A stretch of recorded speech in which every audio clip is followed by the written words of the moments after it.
გამარჯობა ტელეკომპანია გურჯაანის სტუდიიდან ახალ ამბებს ნინო სამნიაშვილი გაგაცნობთ. აღმოაჩინა აი ეს ნაგებობა მძვლებიც ამოხვა. აღმოჩენა ვაჩნაძიანში, რომელიც შესაძლოა მნიშვნელოვანი ღირებულების იყოს. ის შესაძლებელია, რომ არქეოლოგიური კვლევების ჩატარების შემთხვევაში აქ კიდევ ერთ მნიშვნელოვანი ძეგლი გამოჩნდეს.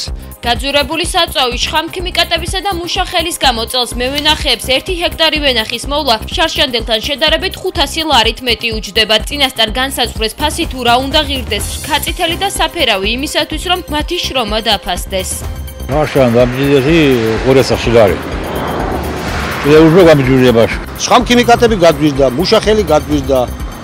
Ყველაფერი მოხუნა გადვიდა. უკვე დაიწყო ვენახების გაყიდვა, ზოგი გაკაფავს ვენახსო. სოფლის მოსახლეობის ეკონომიკური განვითარების მიზნით ორგანიზაცია KIA საერთაშორისო კავკასიაში და ლაგოდეხის განვითარების ჯგუფი მოსახლეობასთან შეხვედრებს იწყებს, რა გამოცდილებას გაუზიარებენ ადგილობრივ თვითმმართველობებსა და დაინტერესებულ პირებს. ჩართვა სოფლის განვითარების პროექტების მენეჯერ ჯუბა მარუაშვილთან. გურჯაანის საჯარო ბიბლიოთეკაში მკითხველების რაოდენობა თითქმის გაორმაგდა. ვინ კითხულობს წიგნებს და რომელი მწერლებით ინტერესდებიან. ყვავილებელი ჯერნალისტის ძალიან კარგად იკითხება, კოლინზის შიმშილის თამაშები. რა ასაკშია იდეალური ოჯახი შექმნა, რატომ აღარ ქორწინდებიან წყვილები 25 წლამდე. შექმნით 16 წლის მომიტაცა ჩემმა მეუღლემ სკოლის მოსწავლემ, მე 11 კლასში ვიყავი. ნაადრევი სიკვდილის გარდა ყველაფერი კარგია. ალისთვის ალბათ 25 წლიდან და მამაკაცისთვის 30 წლიდან. სამომშვიდობის ეთერშია ტელეკომპანია გურჯაანის მთავარი საინფორმაციო გამოშვება. სანამ ახალ ამბებს გაგაცნობთ, შეგახსენებთ, რომ ტელეკომპანია გურჯაანის საინფორმაციო გამოშვების განმეორებით ნახვა ხვალდილის 10 საათზე შეგეძლებათ, ასევე გადაცემები და სიუჟეტები შეგიძლიათ ნახოთ ჩვენ საიტზე gurjaani.tv.com, ასევე Facebook-ის გვერდზე მოგძებნეთ ტელეკომპანია გურჯაანი გუყურეთ ცილქნეძე, მაგთისაცე და მაი ვიდეოზე. აღმოჩენა სოფელ ვაჩნაძიანში, რომელიც შესაძლოა მნიშვნელოვანი ღირებულების იყოს. გრძელიშვილების ოჯახმა საკარმიდამო ნაკვეთის დამუშავების დროს შუა საუკუნეების დროინდელი შენობის ფრაგმენტები, სამარხი და სხვა არქეოლოგიური ნივთების ნამტვრევები იპოვა. აღმოჩენის ადგილი დღეს სპეციალისტებმაც დაათვალიერეს, სამომავლოდ კი აქ არქეოლოგიური გათხრების ჩატარება იგეგმება. დღეს ვაჩნაძიანში ჩვენი გადამღები ჯგუფი ეთერ თეთრაძე და ელდარ ელიკაშვილი იმყოფებოდნენ. შუა საუკუნეების შენობის ფრაგმენტები ნაშენი რიყის ქვითა და კირის დუღაბით, სამარხი, ძველი კრამიტი და ქვევრის ნამტვრევი. ეს არქეოლოგიური ნივთების ნაწილები გრძელიშვილების ოჯახმა საკარმიდამო ნაკვეთში მიწის დამუშავების დროს აღმოაჩინა. აღმოაჩინა აი ეს ნაგებობა მძვლებიც ამოხვა, კრამიტის ნამტვრევები ამოხვა, რომელიც სუპერველად ღარიანი კრამიტი, პირველად ესეთ კრამიტს ახმარობდნენ. წყლის გამოყვანი გასაყოლელი მილი ამოხვა და აი ქვევრის ნაჭერი აშკარად რაღაცა არსებობდა და ჩვენ ახლა გვინდა რომ ჩვენ არა გვაქვს იმის საშუალება რომ სპეციალისტებმა დაადგინონ რა არის საქართველოს. როგორც გაირკვა, ეს ფრაგმენტები შესაძლებელია მნიშვნელოვანი ღირებულების იყოს, ამიტომ ტერიტორია დღეს კულტურული მემკვიდრეობის დაცვის ეროვნული სააგენტოს თანამშრომლებმა დაათვალიერეს. დეტალურად შესასწავლად კი არქეოლოგიური გათხრების ჩატარებაა საჭირო. შეტყობინება მოვიდა, რომ აღმოჩნდა რაღაც კედელი, რომელიც ჩვენი მოსაზრებით არის ალბათ გვიან შუა საუკუნეების. შემორჩენილია ქვევრის რაღაც ნაწილიც. რა თქმა უნდა, ხა ნებისმიერი კულტურული მემკვიდრეობის ძეგლი, რომელიც აღმოჩნდება, აუცილებლად საინტერესოა ჩვენთვისაც. ჩვენ შევეცდებით, რომ წერილობითი წყაროებიდან მოვიპოვოთ ყველანაირი ინფორმაცია ამ თვითონ ტერიტორიას, ანუ ვაჩნაძიანის სოფელთან დაკავშირებით და იმის მიხედვით შეიძლება გამოჩნდეს რაღაც გარკვეული ინფორმაცია მივიღოთ, რა ხდებოდა და ვთქვათ რა იყო. გურჯაანის მუნიციპალიტეტის ძეგლთა დაცვის სპეციალისტის თქმით, ვაჩნაძიანი ისტორიული სოფელია. აქ 33-მდე კულტურული მემკვიდრეობის ძეგლია. ამასთან სხვადასხვა წლებში არქეოლოგიური გათხრების შედეგად ქვის, ბრინჯაოს, ანტიკური და ფეოდალური ხანის, ასევე შუა საუკუნეების არქეოლოგიური მასალები აღმოაჩინეს. რა შეიძლება იყოს წინასწარ ძნელი არის, იმიტომ რომ ადრეს აღნიშნე უნდა მოხდეს მისი გაწმინდა დასუფთავება და დავინახოთ გეგმა მთლიანად რას წარმოადგენს. შეიძლება იყოს საცხოვრებელი ნაგებობა, შეიძლება იყოს ეკლესია, აი წინასწარ ძალიან ძნელი არა იმის თქმა. ყოველ შემთხვევაში თვითონ სოფელი ვაჩნაძიანი ძალიან მდიდარი არქიტექტურული და არქეოლოგიური ძეგლებით და შესაძლებელია რომ არქეოლოგიური კვლევების ჩატარების შემთხვევაში აქ კიდევ ერთ მნიშვნელოვანი ძეგლი გამოჩნდეს.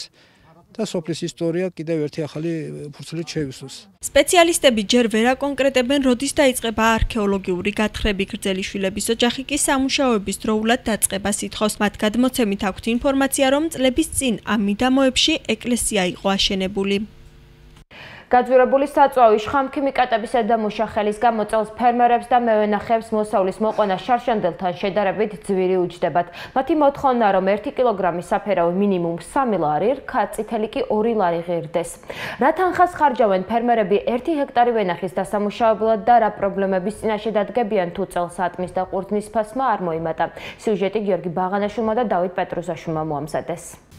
გურჯაანში ფერმერებმა წინა საგაზაფხულო სამუშაოები უკვე დაიწყეს. პირველ ეტაპზე ისინი ვენახებსა და ატმის ბაღებს ხლავენ. მათი გამოთვლით გაძვირებული საწვავის, შხამქიმიკატებისა და მუშახელის გამო შარშანდელთან შედარებით მოსავლის მოყვანა გაცილებით ძვირი უჯდებათ. თუ 2016 წელს 1 ჰექტარი ვენახის დამუშავებაზე 2500 ლარს ხარჯავდნენ, წელს 3000 ლარზე მეტი სჭირდებათ. მათივე ანგარიშით 1 კილოგრამი ყურძნის მოყვანა 80 თეთრი უჯდებათ. შხამქიმიკატები გადვირდა, მუშახელი გადვირდა, ყველაფერი მოხუნა გადვირდა.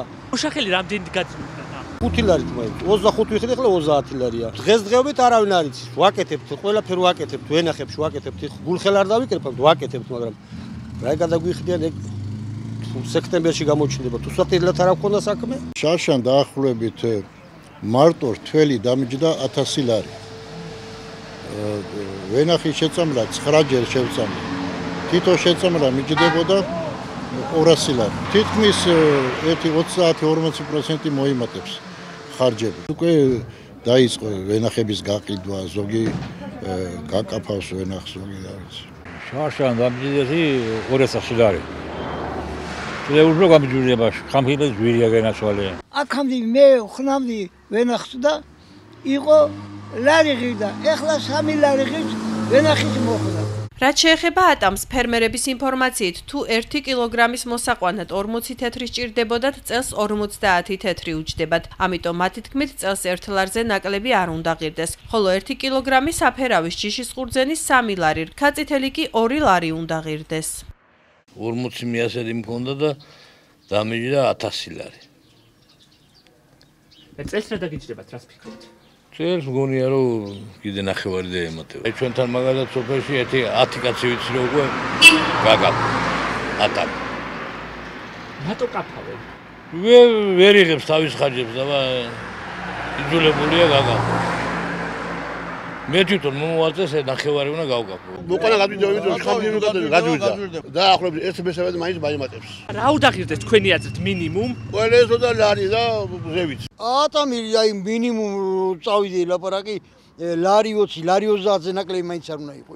რო გლეხით ცოტა იყურვე რაღაცა. დანარჩენი რავი, ვენახით კარგად იცი რომ საფერავი 3 ლარი 2.5 დაბლა მაინც არ უნდა იყოს.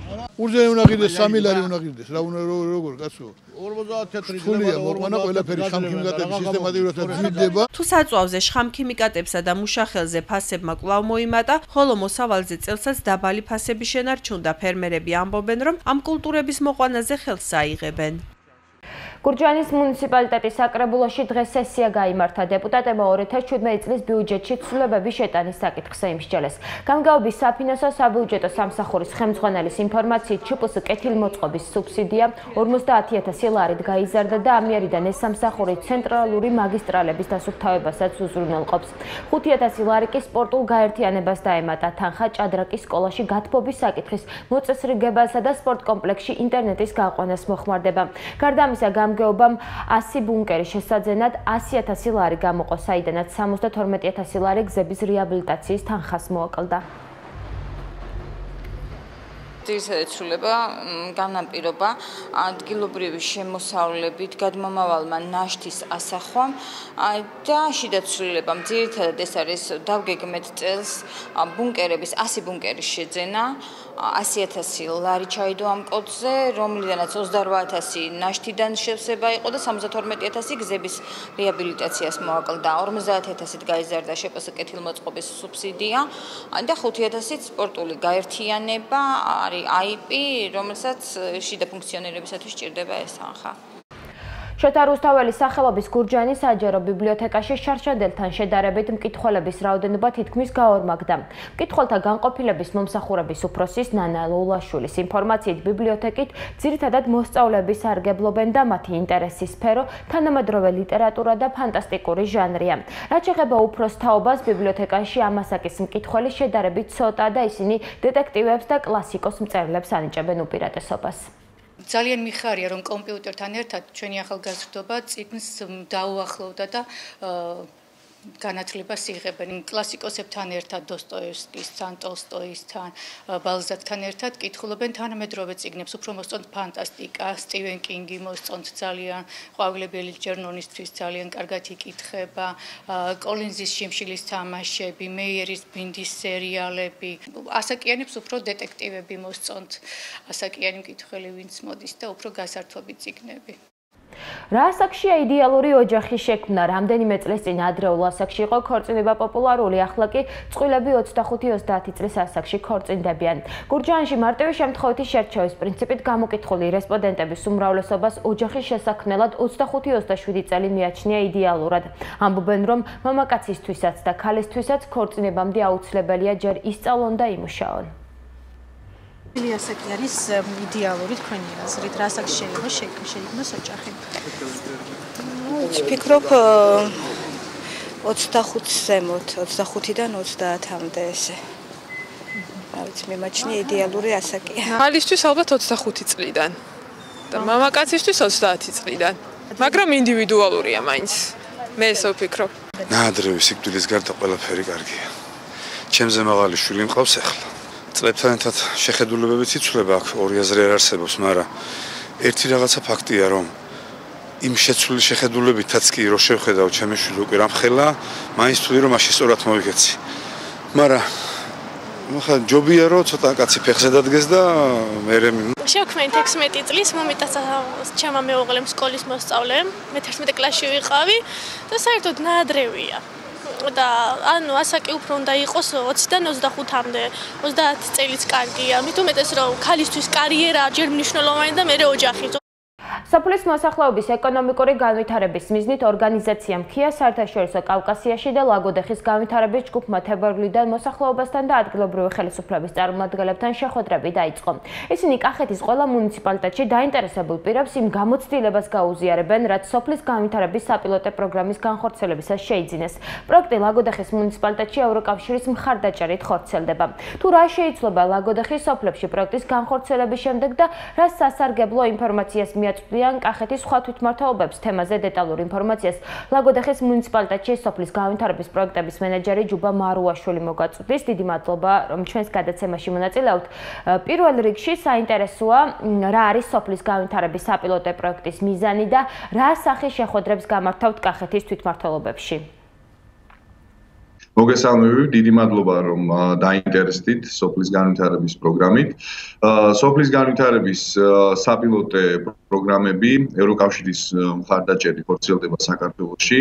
ლაგოდეხის მუნიციპალიტეტში მას ახორციელებს ქია საერთაშორისო კავკასიაში და პროექტის ძირითადი მიზანი გახლავთ ლაგოდეხის მუნიციპალიტეტის სოციალურ და ეკონომიკური განვითარების მხარდაჭერა ადგილობრივი აქტორების, ადგილობრივი მოსახლეობის აქტიური ჩართულობის გზით. სწორედ ამ ჩართულობის უზრუნველსაყოფად სოფლის განვითარების კონცეფცია, რომელიც ევროკავშირში არის საკმაოდ ასე ვთქვათ, აპრობირებული, ეფუძნება ეგრეთ წოდებულ ლიდერ მიდგომას, რაც გულისხმობს ადგილობრივი მოსახლეობის, ადგილობრივი აქტორების ჩართულობით კონკრეტული ტერიტორიული ერთეულის დაგეგმარებას, განვითარების დაგეგმას. კონკრეტულად რას ითვალისწინებს მუნიციპალიტეტის განვითარების დაგეგმვა? სამი ძირითად კომპონენტს მოიცავს აღნიშნული პროექტი. ეს გახლავთ პირველი ადგილობრივი განვითარების ჯგუფის ჩამოყალიბება და ასეთი უკვე შექმნილია ლაგოდეხის მუნიციპალიტეტში. ეს გახლავთ 15-ვე თემიდან წარმომადგენლები, დაახლოებით 100-150 ადამიანამდე ითვლის. ამ ასე ვთქვათ, გაერთიანების ჩამოყალიბებას წინ უძღოდა საკმაოდ აქტიური სათემო მობილიზაციის პროცესი, საჭიროებისა და პრობლემატიკის კვლევა, ასევე მუნიციპალიტეტთან აქვთ თანამშრომლობით. შესაბამისად, გასული წლის თებერვალში უკვე ჩამოყალიბდა ლაგოდეხის განვითარების ჯგუფი, რომლის მთავარი ფუნქცია იქნება ადგილობრივი განვითარების უზრუნველყოფა, ხარდაჭერა მუნიციპალიტეტში სოციალური და ეკონომიკური განვითარების პროექტებისა. თვითონ ადგილობრივი განვითარების ჯგუფი, რომელსაც ლაგებს ეძახიან ევროკავშირში და საკმაოდ პოპულარულია, მოიცავს ასევე თავად მუნიციპალიტეტის ჩართულობასაც. შესაბამისად, ლაგოდეხის ლაგში არის თავად ლაგოდეხის მუნიციპალიტეტის ჩართული. ანუ კონცეპტუალურად რომ ავიღოთ, ეს არ არის რაღაცა ცალკე გაყენებული ორგანიზაცია, რომელიც წარმოადგენს მხარეს მუნიციპალიტეტთან თანამშრომლობას. არამედ ეს არის მუნიციპალიტეტთან ერთად, ანუ მათი ჩართულობით ლაგოდეხის განვითარებაზე ერთობლივად ზრუნვა. თქვენ კვლევა ახსენეთ და საყურადღებოა რა პრობლემები გამოიკვეთა ლაგოდეხის სოფლებში და როგორ აპირებთ ამ პრობლემების გადაჭრას? ბატონო, ეს არის თქვათ ტიპიური კვლევა, რომლის ჩატარება შესაძლებელია თქვათ ნებისმიერ ტერიტორიულ ერთეულში, თქვათ კითხვარებით არ შევსულ. ანუ ჩვენ ტიპიური კვლევა ჩაგვიტარებია, ჩვენ გავაკეთებთ ადგილობრივი საჭიროებებისა და პრობლემატიკის იდენტიფიცირება მოსახლეობის ჩართულობით. ანუ ეს ნიშნავდა ლაგოდეხის მუნიციპალიტეტის 67-ვე სოფელში თითოეული სოფლის მაგალითზე მსჯელობას, სოფელთან შეხვედრას, შემდეგ ამ ინფორმაციის გაანალიზებას, შემდეგ თემატური ჯგუფების ჩამოყალიბებას. საბოლოო ჯამში ეს სამუშაო მიმართული იყო ლაგოდეხის მუნიციპალიტეტის განვითარების სტრატეგიის ჩამოსაყალიბებლად. ანუ ჩვენ აი ამ ფაქტიურად ერთწლიანი მუშაობის შედეგად უკვე მიღებული გვაქვს ლაგოდეხის განვითარების სტრატეგია 2016-2020, რომელიც მოიცავს სხვადასხვა მიმართულების პრიორიტეტულ სფეროებს. კერძოდ, ძირითადად გამოკვეთილია ტურიზმის მიმართულება, სოფლის მეურნეობის მიმართულება, გარემოს დაცვა, სოციალური მიმართულებები, რომელიც მოიცავს გენდერს, ახალგაზრდობასთან ურთიერთობას, სპეციალური საჭიროებების, განსაკუთრებული საჭიროებების მქონე ადამიანთა მხარდაჭერას, ინფრასტრუქტურას თავისთავად. აი ამ მიმართულებების ქვეშ ჩამოშლილია მთელი ის თქვათ დეტალური ანალიზი, რომლის მიხედვითაც შესაძლოა დაიგეგმოს უფრო ეფექტურად, უფრო ფართეხედვით კონკრეტულად ლაგოდეხის მუნიციპალიტეტის გრძელვადიანი განვითარების ხედვა. რაც შეეხება სხვა მუნიციპალიტეტებში შეხვედრას, რა სახის ინფორმაციას მიაწვდით მოსახლეობას და რაში დაეხმარება ეს სხვა თვითმმართველობებს? რამდენადაც ლაგოდეხის განვითარების ჯგუფი არის ჩამოყალიბებული და ასეთი პრინციპში არის ჯერჯერობით მხოლოდ 3 საქართველოში, ლაგოდეხში, ყაზბეგსა და ბორჯომში. ამიტომ ჩვენ გვინდა რომ სამოქალაქო ჩართულობის ეს მექანიზმი ვაჩვენოთ კახეთის რეგიონის მასშტაბით სხვა მუნიციპალიტეტებსაც. კერძოდ ადგილობრივი განვითარების ჯგუფისა და ასე ვთქვათ ჩვენი ერთობლივი დაგეგმვის შედეგად ჩვენ დავიწყეთ უკვე საინფორმაციო კამპანია სიგნალით დავიწყეთ და კახეთის რეგიონის ყველა მუნიციპალიტეტში გვექნება შეხვედრები. კერძოდ ეს შეხვედრები მიზნად ისახავს სწორედ ამ ლიდერ მიდგომის, ლიდერ კონცეფციის ადგილობრივი მოსახლეობის ჩართულობის მექანიზმის პოპულარიზაციას. ანუ როგორ უნდა მოხდეს კონკრეტული მუნიციპალიტეტის განვითარების დაგეგმა, არა თქვათ მიდგომით ქვემოდან ზემოთ, ანუ არა თქვათ მხოლოდ რაღაცა ერთი კონკრეტული კატეგორიის ასე თქვათ ჯგუფის მიერ, არამედ მოხდეს სამოქალაქო ჩართულობით ადგილობრივი აქტორების ჩართულობით. შესაბამისად ამ მოდელს ვაცნობთ ლაგოდეხის მუნიციპალიტეტის მაგალითზე, გვექნება შეხვედრები ყველა მუნიციპალიტეტში კახეთის მასშტაბით და ამავე დროს ვაცნობთ პროექტის სხვა კომპონენტებსაც, კერძოდ ეს არის ადგილობრივი სოციალური და ეკონომიკური ინიციატივების მხარდაჭერა, საგრანტო პროგრამა, რომელსაც ლაგოდეხის მუნიციპალიტეტში ვახორციელებთ, მაგრამ მთავარი ასე ვთქვათ გზავნილი, რომელიც ჩვენ გვაქვს კახეთის რეგიონის სხვა მუნიციპალიტეტებისთვის, გვინდა არის ის, რომ გვინდა ვაჩვენოთ თუ ლაგოდეხის მაგალითზე როგორ იმუშავა ადგილობრივი აქტორების, ადგილობრივი მოსახლეობის ჩართულობის მექანიზმი. წინასწარ თუ გაგვთ დაგეგმილი სიღნაღის შემდეგ კახეთის სხვა მუნიციპალიტეტებში როდის გაიმართება ეს შეხვედრები? ანუ ამ შემთხვევაში კონკრეტულ დღეებთან და საათებთან დაკავშირებით ანუ ადგილზე მიმდინარეობს კონსულტაცია, თუმცა გეტყვით რომ ეს შეხვედრები მოიცავს თებერვალ-მარტს. ანუ მარტის დაახლოებით ჯუარი წლებისთვის ჩვენ უკვე დასრულებული გვექნება. შესაბამისად ჩვენ გვექნება ძალიან ინტენსიური ასე ვთქვათ კამპანია და რაც თავარია ჩვენ როდესაც გეგმავთ და ვართ აი ამ შეხვედრების დაგეგმვის პროცესში ჩვენთვის ძალიან მნიშვნელოვანია რომ თქვათ ადგილობრივი მუნიციპალიტეტების ინტერესი იყოს ადგილობრივი სამოქალაქო საზოგადოების, კერძო სექტორის და ამავე დროს უბრალო მოსახლეობის თემებიდან, სოფლებიდან სწორედ ასეთ ფორმატში ჩატარდა სიგნალში, რომ თქვათ ყველა სფეროს წარმომადგენელი ესწრებოდა, იყო ღია შეხვედრა, იყო შეკითხვები. შესაბამისად, იგივე ფორმატით ვაპირებთ შეხვედრების გაგრძელებას. დიდი მადლობა, ჩვენი სტუმარი იყო ლაგოდეხის მუნიციპალიტეტში სოფლის განვითარების პროექტების მენეჯერი ჯუბა მარუაშვილი. დღეს გურჯაანში საქველმოქმედო აქცია გაიმართა პროექტს გაიცი ტანსაცმელი ორგანიზაცია სიკეთე გადამდებია ახორციელებს. ორგანიზაცია ერთი თვის წინ დაფუძნდა და გურჯაანის სკოლების 25-მდე მოსწავლეს აერთიანებს. ორგანიზატორების ინფორმაციით ეს პროექტის ფარგლებში უკვე მეორე აქცია. შეგროვილი ტანსაცმლით კი სოციალურად დაუცველ ოჯახებს დაეხმარებიან. ორგანიზაცია საქველმოქმედო აქციების გამართვას მომავალშიც აპირებს.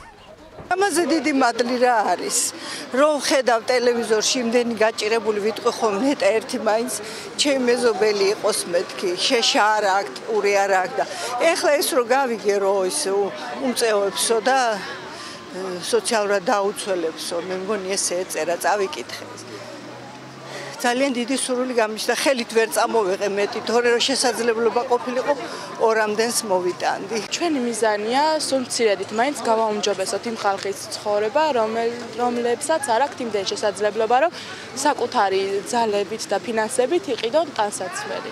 ეხლა ამჟამად უკრეფავთ ჩვენ ტანსაცმელს და ასევე სურსაც და უნდა დავეხმაროთ შერჩეული ყავს 10 ოჯახი და უნდა დავეხმაროთ ამათ ოჯახს. გვინდოდა რომ რაც შეიძლება მეტ ოჯახს დავხმარებოდით. აი ორი დღე დავდიოდით ესე ქუჩებში და ბუკლეტებს ვარიგებდით რაც შეიძლება და მეტ ხალხს გაეგო. ან 10-მდე ოჯახი ყავს და გვინდა რომ ანუ ყველას დავეხმაროთ, მაგრამ რასაც გავწდებით და რასაც შევძლებთ რამდენ ოჯახსაც ვიზავთ დღეს ხვალ, მაგრამ ნუ რა თქმა უნდა გავაგზავნოთ მუდმივად ეს საქმიანობა. სოფელ ჩუმლახში მცხოვრებ 9 წლის გიორგი კოშაძე სასწრაფო დახმარება სჭირდება. მას რამდენიმე თვის წინ მძიმე დიაგნოზი დაუდგინდა. ბავშვის გადარჩენა კი ძვირადღირებულ ოპერაციაზეა დამოკიდებული, რომელიც საქართველოში არ კეთდება და მხოლოდ ისრაელის კლინიკაშია შესაძლებელი. ოპერაცია $180,000 ჯდება, რისი გადახდის შესაძლებლობაც ოჯახს არ აქვს.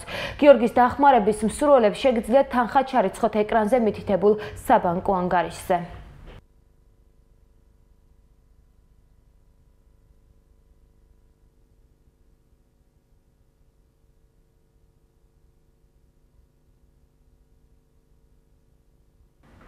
გამოშვებას რეგიონის გარეთ განვითარებული მოვლენებით განვაგრძობთ.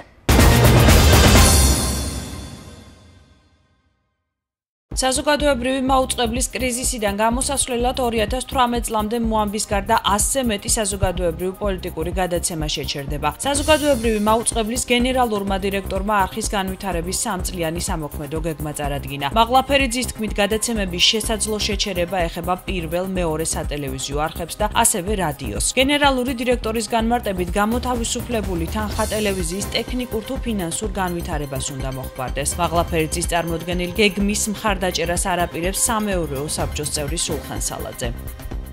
ჩვენ დროებით ვაჩერებთ გადაცემებს, რადგან დიდი ხნით არ გაჩერდეს მაუწყებელი. აი ეს არის ჩვენი გეგმა. ეს არის ჩვენი ანალიზი, ჩვენი საექსპერტო დასკვნა აქ არსებული მდგომარეობისა. და ამავე დროს ხსნით კარებს პირდაპირ მნიშვნელობით, რომ ჩვენ კი არ დაგვისვან ესე მარტო კითხვები. წარმოადგინოთ თავის რეკომენდაციები, თავის საექსპერტო დასკვნა და მე ძალიან გავიხარდება და ჩვენ ძალიან გავუხარდება და ადგილსაც დაუთმობ დიდი სიამოვნებით, თუ იმე შეძლებს კრიზისიდან გამოყვანას და კრიზისში რო ვართ, მე მგონი თახტებით, თუმცა ამასაც სიამოვნებით მოვისმენ, რომ კრიზისში არა ვარ და კარგად ვარ, მაგრამ თუ თახტებით რომ კრიზისში ვარ, მე სიამოვნებით მოვისმენ იმ გეგმას, როგორ უნდა გამოვიდეთ კრიზისიდან, რომ ისევ არც გადაცემები არ შევაჩეროთ, ამ არსებულ თანხებში ყველაფერი გავაგრძელოთ ისევ კეთება. ეს დისკუსია თუ გაიხსნა დღეს შეიძლება დამთავრდეს ერთ თვეში, ორ თვეში, შეიძლება ერთ წელიწადში, ხო?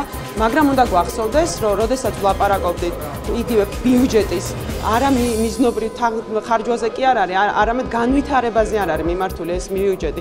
ვინმე სადმე კი არ მიაქვს, აქ არის 102 გადაცემა გაქვს თვალწინ და ეხლა თუ ვინმე მეტყვით, რომ 102 გადაცემაში 38 მილიონი რატო იხარჯება, ესეც საკამათო თემა. იხარჯება და იმიტომ. ამიტომ შევდივართ, ასე ვთქვათ, საჯარო დისკუსიის ველში, როგორი მაუწყებელი გვინდა თავისი კონკრეტული შეთავაზებებით, რომელი გადაცემებით, რა ფორმით, როგორი ტექნიკური რესურსით და მათ შორის ბევრი ისაუბრეს უკვე არქივზე და ასე შემდეგ. შეჩერება ნიშნავს თუ თანამშრომლების გაშვებას, თუ კი ეს ნიშნავს გაშვებას, მაშინ ეს რა პროცესია და არ მხოლოდ ეს იგივე ვთქვათ რა მექანიზმებს ფლობს მაუწყებელი და მზად არის თუ არა, თუ კი სასამართლოს წესი თანამშრომლები რომელსაც გაუშვებენ, სასამართლო დააბრუნებს და აღადგენს მათ სამსახურში რეალურად ეს რა დაუჯდება. აქ ერთი რამ მინდა აღნიშნოს, დიდი ნაწილი თანამშრომლების, რომლებზეც საუბრობთ ჩვენ, მათთან არის უვადო კონტრაქტები გაფორმებული.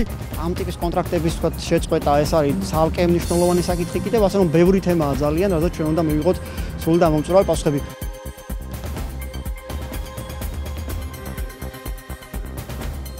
ომბუდსმენმა 2016 წლის საქმიანობის შედეგები წარმოადგინა. გასულ წელს ომბუდსმენის აპარატში 8827 განცხადება საჩივარი შევიდა. სხვადასხვა სახელმწიფო უწყების და კერძო პირის მიმართ საქართველოს სახალხო დამცველმა 77 რეკომენდაცია წინადადება და ზოგადი წინადადება დასცა. აქედან 15 გაცემული იყო დისკრიმინაციის ყველა ფორმის აღმოფხრის შესახებ კანონით გათვალისწინებული უფლებამოსილების ფარგლებში. მნიშვნელოვანია, რომ გაცემული რეკომენდაციების 39% შესრულებულია. განცხადებების გასულ წელს 8800 დაახლოებით, რომელიც პრაქტიკულად წინა წლებში არ ყოფილა ამდენი გამომართვიანობა სახელმწიფოს ოფისადმი. რეკომენდაციების რაოდენობაც საკმაოდ ბევრია. რაც შეეხება შესრულებას, ჩვენ შეიძლება შევაჯამოთ, რომ რეკომენდაციების 39% იყო შესრულებული უკვე წლის ბოლოს. რეკომენდაციების 10% იყო ნაწილობრივ შესრულებული. ანუ ჩვენ საუბრობთ იმაზე, რომ რეკომენდაციების 59% მთლიანად ნაწილობრივ იყო შესრულებული, თუმცა არის რეკომენდაციების საკმაოდ დიდი ნაწილი, სადაც ჰქონდა შუალედური პასუხი და იყო დაპირება, რომ იქნებოდა შესრულებული. ასეთი რეკომენდაციების რაოდენობაც საკმაოდ ბევრია.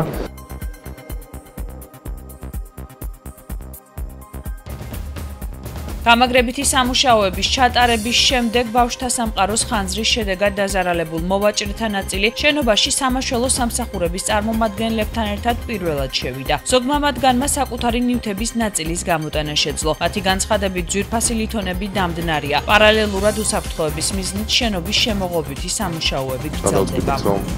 დაიწყოს დღეს უკვე შიდა გამაგრებითი, ასე ვთქვათ, შეიძლება მჭიდები და დაკენდეს და რომ მოხდეს ყველაზე მაღალი რისკის შემცველი არეალების, ასე ვთქვათ, გამაგრება და ამის შემდეგ უკვე სადაც იქნება შესაძლებელი რომ შევიდეს ეს ხალხი, იქ შევა. შეიძლება იყოს ესეთი არეალები, სადაც ფიზიკურად ვერ მოხერხდება გამაგრება და უკვე იქნება მაგ შემთხვევაში ვერ მივიღებ გადაწყვეტილებას, რომ ეს ადამიანები შეუშვათ. ღობე უნდა შემოერტყას დაცულ ტერიტორიას, უსაფრთხოების ზონები იქნება დაცული. მას შემდეგ გამაგდება შენობა ადგილ-ადგილ და შევეცდებით, რომ ეს დაზარალებული ხალხი მივიყვანოთ ადგილამდე და თუ რამეა გადარჩენილი გამოვატაინოთ გარეთ.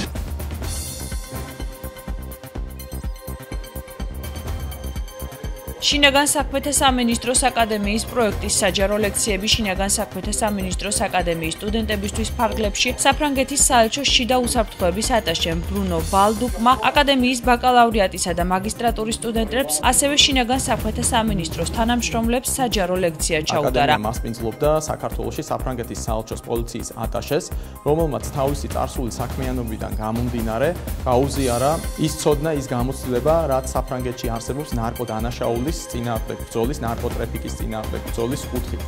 ამის გავსი ღონისძიება მნიშვნელოვანია როგორც მოქმედი პოლიციელების, ასევე მომავალი თაობის პოლიციელების აღზრდის და მათი კომპეტენციის გაუმჯობესების თვალსაზრისით.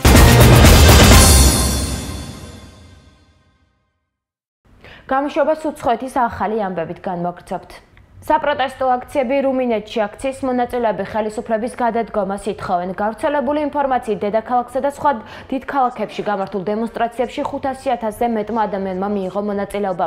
მიუხედავად იმისა, რომ მთავრობამ გააუქმა სკანდალური განკარგულება, რომელიც კორუფციაში ეჭვმიტანილი და ბრალდებული პირების ამნისტიას ითვალისწინებდა, ბუქარესტის ქუჩებში პროტესტის ტალღა არ ცხრება. ქვეყნის პრემიერ-მინისტრი გადადგომას არ აპირებს და მოსახლეობას სიმშვიდისკენ მოუწოდებს. მისი თქმით, დღეს მდგომარეობა რუმინეთი ორად გაყოფილია. ამერიკის შეერთებული შტატების პრეზიდენტი დონალდ ტრამპი მიიჩნევს, რომ ირანი ნომერ პირველი ტერორისტული სახელმწიფოა. აღნიშნული შესახებ მან ტელეარხ Fox News-თვის მიცემულ ინტერვიუში განაცხადა. კითხვას არსებობს თუ არა ამერიკის შეერთებულ შტატებსა და ირანს შორის ღია დაპირისპირების საფრთხე, ტრამპმა პირდაპირი პასუხი არ გასცა. მისი თქმით, ამერიკის შეერთებული შტატები ირანზე გავლენას სანქციების მეშვეობით მოახდენს. ამერიკის შეერთებული შტატების პრეზიდენტმა ფედერალური მოსამართლეც გააკრიტიკა, რომელმაც საიმიგრაციო კონტროლის გამკაცრებაზე ტრამპის განკარგულება დაბლოკა. მისი თქმით, მოსამართლემ ქვეყნის კარები გაუღო პოტენციურ ტერორისტებს. ფედერალური სასამართლოს მიერ გადაწყვეტილების მიღების შემდეგ ქვეყანაში ანულირებული ვიზების აღდგენა დაიწყო. ახლა კი საინტერესო ამბები, რომელიც პალტრა TV-მ გავრცელა. 2030 წელს ინოვაციური თვითმფრინავით მგზავრობა იქნება შესაძლებელი.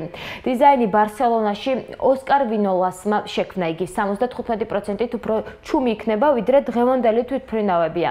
ავიალაინერით 800 მგზავრის გადაყვანა იქნება შესაძლებელი, მაშინ მოთავსებული იქნება საძინებელი და ოფისები.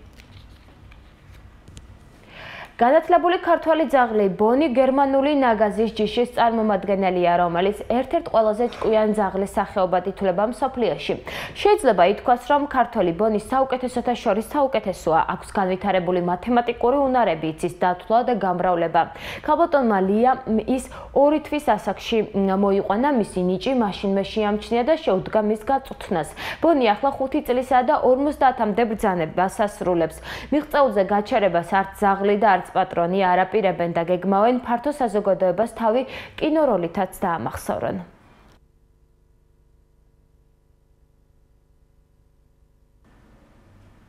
ახლა დღის სხვა ამბები. ევროვიზიის უკრაინის შიდა შესარჩევი კონკურსის პირველი ნახევარფინალში თაკო გაჩეჩილაძემ Keep the Faith შეასრულა. საქართველოს წარმომადგენელი სტუმრის სტატუსით იყო მიწვეული.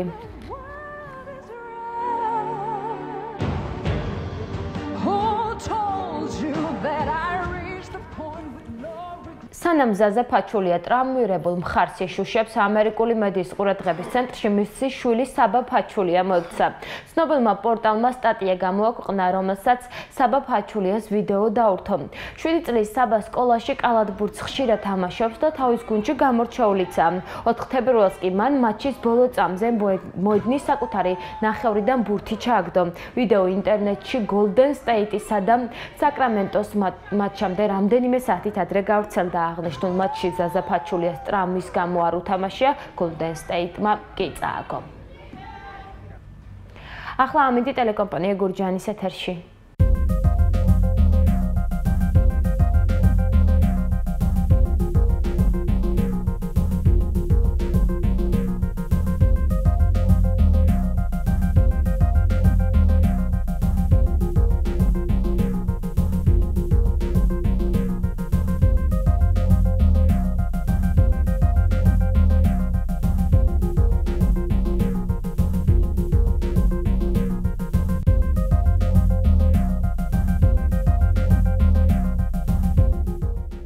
ახალი ამბები მე ნინო სამნიაშვილმა გაგაცანი და გემშვიდობებით ხუთშაბათამდე. შეგახსენებთ, რომ ტელეკომპანია გურჯაანის ახალი ამბების განმეორებით ნახვა ხვალ დილის 10 საათზე შეგეძლებათ. გარდა ამისა, ტელეკომპანია გურჯაანის გადაცემები და სიუჟეტები შეგიძლიათ ნახოთ ჩვენ საიტზე gurjaani.tv.com. ასევე Facebook-ის გვერდზე მოგძებნეთ ტელეკომპანია გურჯაანი გოყურეთ სილქნეზე, მაგთისაზე და მაი ვიდეოზე. ახალი ამბების დასრულებისთანავე თქვენ ნახავთ მხატვრულ ფილმს ჩვენს ეთერში. ნახვამდის.